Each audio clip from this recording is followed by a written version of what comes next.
یہ ہم پہلے ان بھی کو آئے تھے. فہد صاحب ویلکم کہاں سے کرتے ہیں؟ وہ کہاں گئے؟ اپنے مفتی صاحب آئے تھے. مفتی صاحب بھاگ گئے.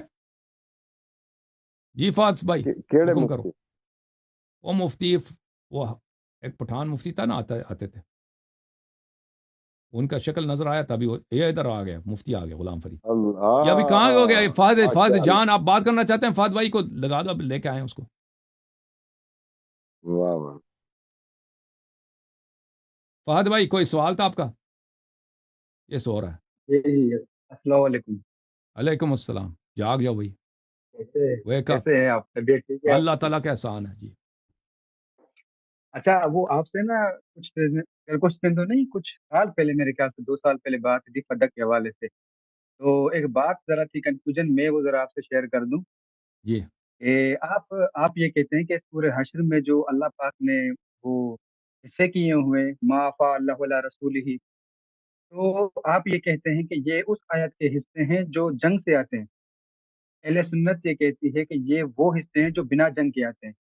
تو آپ مجھے یہ بتائیں کہ جو مال غنیمت میں ہوتے تو ہیں اس کے بھائی ہوتے دو ہیں 5 آیتیں ہیں حصے. نا، دو آیتیں وہاں پہ. نہیں ایک ہے نہیں آیا، ہے. سن لیں ایک آیا جنگ کے متعلق ہے، ایک آیا بغیر جنگ کے ہے نا. میری بات تو سن لیں سر، سمجھ گیا میں آپ کی بات. یہی بات تو پچھلی بار آپ نے بتائی تھی. میں یہ آپ سے یہ کہہ رہا ہوں کہ جو جنگ سے آتی ہے اس میں حصے کتنے ہوتے ہیں، پہلے مجھے آپ یہ بتائیں. 5 حصے ہوتے ہیں نا؟ اس میں 5 حصے ہوتے ہیں. ٹھیک ہے جی. آپ نے کہا جیسے کہ 5 حصے ہوتے ہیں. اب آپ مجھے یہ بتائیں کہ یہ آیت آپ پوری پڑھیں، 7ویں اور 8ویں پڑھیں، اور مجھے بتائیں کہ یہ 5 حصے ہیں یا 8 حصے ہیں. اس سے فدق پہ کوئی فرق نہیں پڑتا نا. فدق جنگ سے نہیں آیا تھا. فدق کے تو معاملے میں مجھے اس سے بتائیں فرق نہیں پڑتا بھائی. 5 حصے ہیں یا 8 حصے، 5 حصے ہیں. لیکن آپ کہہ دو کہ بھائی وہ 8 حصے ہیں، اس سے فرق نہیں پڑتا. اس سے فرق فَإِنَّ لِلَّهِ خُمُسَهُ. دیکھیں 5 حصے بنتے ہیں، کیسے بنتے ہیں 5 حصے؟ اس میں 5واں، کیونکہ وہ اور اعلیٰ آیت ہے. فَإِنَّ لِلَّهِ خُمُسَهُ وَلِرَسُولِهِ وَلِذِي الْقُرْبَى وَالْيَتَامَى وَالْمَسَاكِينِ. تو وہ دوسری آیت ہے، وہ یہ آیت نہیں ہے. لیکن فدق کے معاملے میں یہ لاگو نہیں ہوتا، کیونکہ فدق جنگ سے نہیں آیا تھا نا ہاتھ میں. فدق جو تھا سر وہ وہی بغیر جنگ کے ہاتھ آیا تھا، تو وہ خالص وہی رسول تو صلی اللہ علیہ وسلم کا تھا. جی تو سر وہی تو عرض کر رہا ہوں کہ یہ جنگ سے نہیں آیا. جو بنا جنگ سے آیا ہے وہ آیت اس کے بارے میں اتری ہے کہ بنا جنگ کے جو مال ہے وہ کس کے حصے میں آئے گا. یہ اہل سنت کہتی کہ یہ آیت اس پر ہے. نہیں، یہ جو بغیر جنگ کے آئے گا وہ صرف رسول صلی اللہ علیہ وسلم کا حق ہوگا نا، بغیر جنگ کے جو آئے گا. نہیں آپ ایسا کریں نا علی صاحب، یہ آپ ذرا مجھے یہ بتائیں کہ یہ جو معافا اللہ علیہ رسول ہی، اس سے اگلی والی آیت بھی پڑھیں نا. یہ کس کے بارے میں؟ چلے آپ ہی بتا دیں. آپ کہتے ہیں مال پے کے اور 2 بھائی قسم ہیں، دو کہ ایک ایک بھائی جنگ سے. دیکھیں، جو آیا جنگ، دیکھیں جو مال غنیمت جنگ میں ہاتھ آ جاتی ہے نا، وہ تو فتح پہ لاگو ہی نہیں ہوتی. اس کو تو چھوڑیں، ٹھیک ہے. فتح پہ جنگ ہی نہیں ہوا. جو اس سے جو آیا نمبر 6 ہے کہ جو بغیر جنگ کے ہاتھ میں آیا ہے وہ یہ ہے. آیا نمبر 6 صرف لاگو ہوگی فتح پہ. وما افا، وہ آپ پہلے بھی آئے تھے نا، وہ آپ نے بہت سب کو ادھر پہ وقوف نہیں بنایا تھا وہ نا، آیت یاد ہے؟ ہاں وہ یاد ہے آپ کو؟ بے وقوفی کی بات نہیں ہے. ہاں بے نہیں، وقوفی کی آپ بات نہیں ہے. اب مجھے یاد آتا ہے. اس نے ادھر آیا تھا اور میں ان سے کوئی سوال کر رہا تھا، تو یہ جو ہے نا وہ ایک عجیب غریب، وہ سب بہت وہ مزاحیہ بن گیا تھا نا. اچھا وہ آیا یہ ہے بھائی، دیکھو. ساتھی ہوں. ہاں آپ ساتھ ہیں، مجھے پتہ ہے. دیکھو وما افا اللہ علی رسولہ منہم فما اوجفتم علیہ من خیل ولا رکاب. جو اللہ نے رسول صلی اللہ علیہ وسلم کو عطا کیا ہے اور آپ لوگوں نے اس پر گھوڑوں کے ساتھ اور سواروں کے ساتھ کوئی حملہ ہی نہیں کیا ہے، تو اس کا کیا حکم ہے؟ وَلَٰكِنَّ اللَّهَ يُسَلِّطُ رُسُولَهُ عَلَىٰ مَن يَشَاءُ. اللہ تعالیٰ نے اس کو اپنے رسول صلی اللہ علیہ وسلم کو اس پہ مسلط کیا، یعنی پیغمبر کا حق ہے. واللہ علی کل شیء قدیر. اللہ ہر چیز پہ قادر ہے. سمجھ میں نا؟ تو یہ آیا فرما رہا ہے کہ جو رسول صلی اللہ علیہ وسلم جو مال بغیر جنگ کے ہاتھ آ جاتا ہے وہ خالص نبی صلی اللہ علیہ وسلم کا ہوتا ہے. اس میں دیکھو اس کا ترجمہ کس طرح کیا ہے قرآن کریم میں، یہ ملاحظہ کریں، میں دکھا دیتا ہوں اس کا ترجمہ.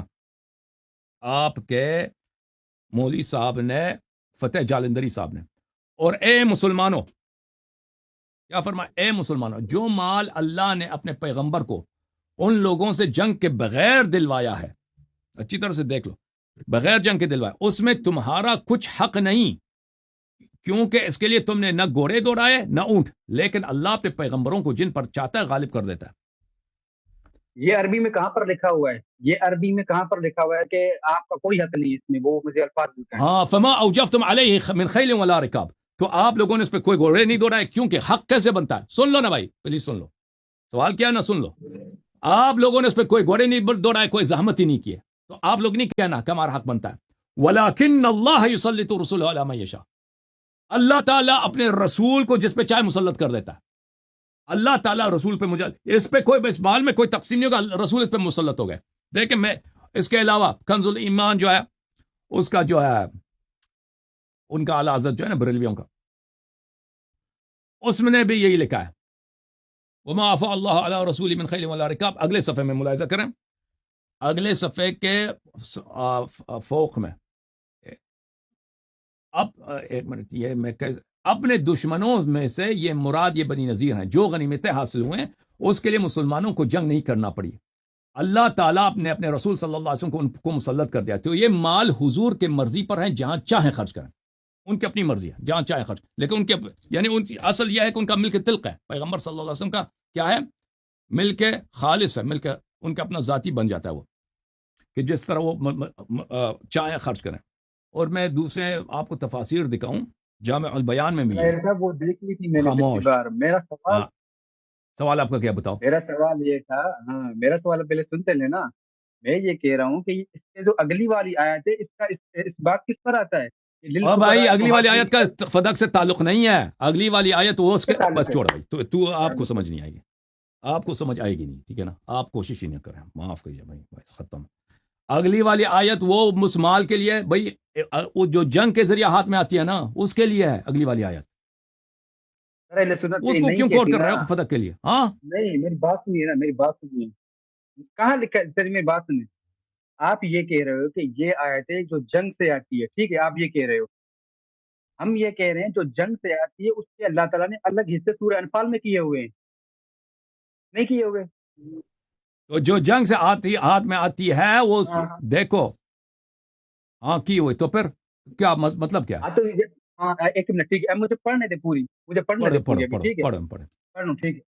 ما افاء اللہ علی رسولہ من اہل القری وللہ وللرسول ولذی القربى والیتامى والمساکین وابن السبیل لا یکون دولة بین الاغنیاء منکم وما آتاکم الرسول فخذوه وما نہاکم عنہ فانتہوا واتقوا اللہ ان اللہ شدید العقاب.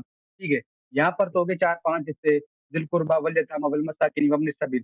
جو سیمی آتے ہیں یہ سورہ انفال میں، جو مال غنیمت میں آتا ہے جنگ سے. اب سن لیجیے گا، اب مجھے یہ بتائیں للفقراء المہاجرین اخرجوا، ضرورت مند مہاجروں کے لیے بھی. اب سن لیں وہ والے جنگ کے لیے بھائی تم کیوں نہیں سمجھتے؟ دو آیتیں ہیں، ایک فائی جنگ میں سے ہے، ایک فائی بغیر جنگ کا ہے نا. آپ کو یہ سمجھ نہیں آ رہی؟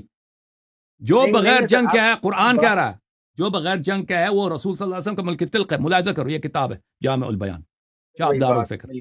آپ کو آپ جب سنتے ہی نہیں ہیں تو کیا پتہ چلے نا. دو آیتیں، ایک جنگ کے لیے، ایک بغیر جنگ کے لیے. میرے بھائی بغیر جنگ والے کو تم جنگ والے میں اطلاق نہ کرو. جو بغیر جنگ کے ہے ملاحظہ، خاموش خاموش خاموش خاموش، ملاحظہ کرو. یہ دیکھو قتادہ کا قول ہے، ایما قریۃ اعطت اللہ ورسولہ صلی اللہ علیہ وسلم فہی للہ ورسولہ.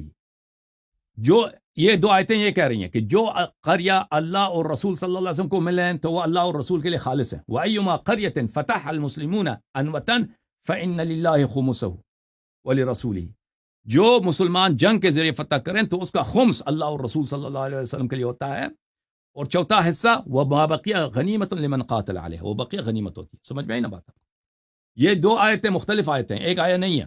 ایک مال غنیمت کے لیے ہے جو جنگ کے ذریعے بدست آتی ہے، ایک وہ مال غنیمت ہے بغیر جنگ کے وہ مصالحہ کے طور پہ ہاتھ میں آتی ہے. اوکے میرے بھائی، اب آپ کو یہ تو باتیں اردو تو سمجھ آتی نہیں ہے. ہاں نہیں، آپ کے جواب وہی ہے، نہیں ہے نا، نہیں سر میری بات سنیے ابھی، ٹھیک ہے. نہیں بات یہ ہے کہ آپ نے نا پچھلی بار جب آپ یہ کہہ رہے تھے تو جب میں یہ آپ کے جو آرگیومنٹ تھے نا، آپ جو ہے نا کسی اور کو جا کے کسی اپنے عالم کو لے کے نا اس آیات پہ مجھ سے گفتگو کریں. کسی اپنے عالم کو لے کے آؤ تاکہ اس کو میں توضیح دے دوں، کیونکہ پچھلے بھی آپ کے ساتھ یہی ہوا تھا نا، آپ کو 100 مرتبہ سمجھایا تب پھر بھی آپ وہ سب کے لیے آپ جوک بن گئے.